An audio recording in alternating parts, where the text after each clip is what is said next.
इमरान खान साहब ने जेल से एक स्टेटमेंट दिया है। उनका एक ऑफिशियली स्टेटमेंट आ गया है पाकिस्तान तहरीक इंसाफ के 5 अगस्त के एहतजाज के बाद।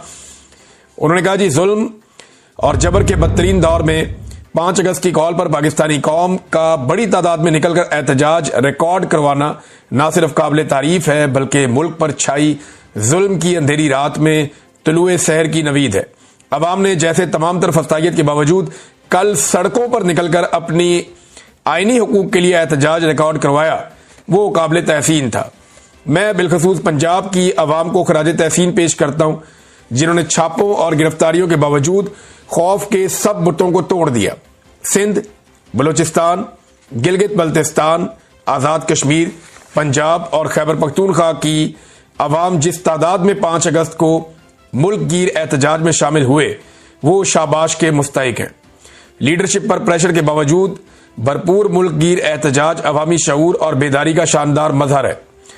पाकिस्तान की तारीख में आज तक किसी डिक्टेटर के मार्शल दौर में इस कदर जुल्म नहीं हुआ जितना आसिम लॉ में आसिम मुनीर कर रहा है।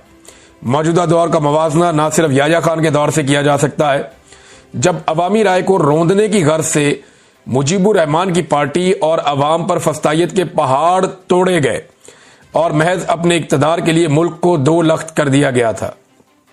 आज मुल्क में जो हो रहा है वो सकूते ढाका के दौर की याद ताजा करता है। तब भी जमहूरियत का गला घोंटकर कानून की बालादस्ती का मुकम्मल खात्मा कर दिया गया था। मीडिया की आजादी और एहतजाज का हक छीन लिया गया था और मुल्क में सिर्फ जंगल का कानून नाफिज था। इस जबर के निजाम से निजात सिर्फ तब मुमकिन है जब ये कौम यकजा होकर खड़ी होगी। हमारी तहरीक का अगला अहम दिन 14 अगस्त है। ये वो दिन है जब हमारे आबाओ अजदाद ने कुर्बानियां देकर अंग्रेजों से तो आजादी हासिल कर ली थी, लेकिन कौम आज तक हकीकी आजादी से महरूम है। इस मुल्क में जब तक आइन और कानून की बहाली नहीं होगी, आजादी नहीं मिलेगी। 14 अगस्त को वतन अजीज में जारी फस्तायत के खिलाफ पूरी कौम एक मरतबा फिर भरपूर अंदाज में निकले। हमें इस माफिया से आजादी लेना होगी और आजादी लेना तब ही मुमकिन होता है जब कोई कौम कुर्बानी देने को तैयार होती है। मैं खुद अपनी कौम की खातिर जेल में बदतरीन हालात काट रहा हूं।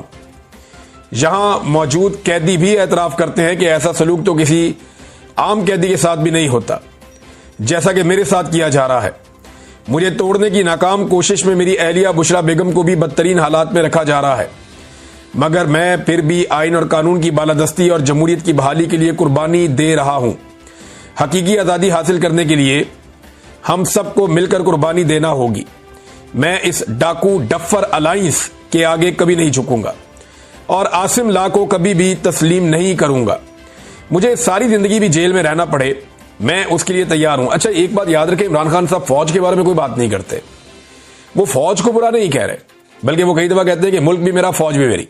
वो आसिम मुनीर के खिलाफ बात करते हैं और वो फौज को और आसिम मुनीर को अलग अलग रख के देखते हैं। जो मैंने समझा इमरान खान साहब के पिछले चंद ट्वीट्स में, मुझे यह समझ आया कि इमरान खान साहब अब आसिम मुनीर को और फौज को 2 अलग अलग एंटिटीज देखते हैं। उन्हें लगता है कि वो फौज को, बल्कि वो कहते भी हैं कि फौज के इदारे को तबाह कर रहे हैं आसिम मुनीर साहब और नुकसान पहुंचा रहे हैं। यही बात जो है वो उसने भी की थी गंडापुर साहब ने, लेकिन बाद में उन्होंने बात को ट्विस्ट दे दिया। याद रखें कि बहादुर कौमों को दुनिया में कोई ताकत शिकस्त नहीं दे सकती। तमाम पाकिस्तानी जेल जाने का खौफ अपने दिल से निकाल दें। मेरा तहरीक इंसाफ के जिम्मेदारान को भी खसूसी पैगाम है कि अपने दिलों से जेल का डर निकाल कर लोगों की क़यादत करें और जमहूर की आवाज पर लब्बैक कहते हुए क़यादत फराहम करें। खैबर पख्तूनख्वा में ऑपरेशन सिर्फ और सिर्फ तहरीक इंसाफ को कमजोर करने के लिए हो रहा है। ऐसा ही ऑपरेशन ANP के दौर में भी किया गया था और मुशर्रफ दौर की नाकाम पॉलिसियों को अपनाकर ANP खैबर पख्तूनख्वा में खत्म होकर रह गई।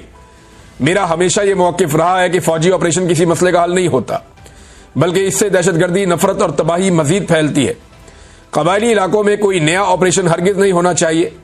वहां के मसाइल का हल मकामी और अवाम के मुंतखब नुमाइंदों की बातचीत से ही मुमकिन होगा।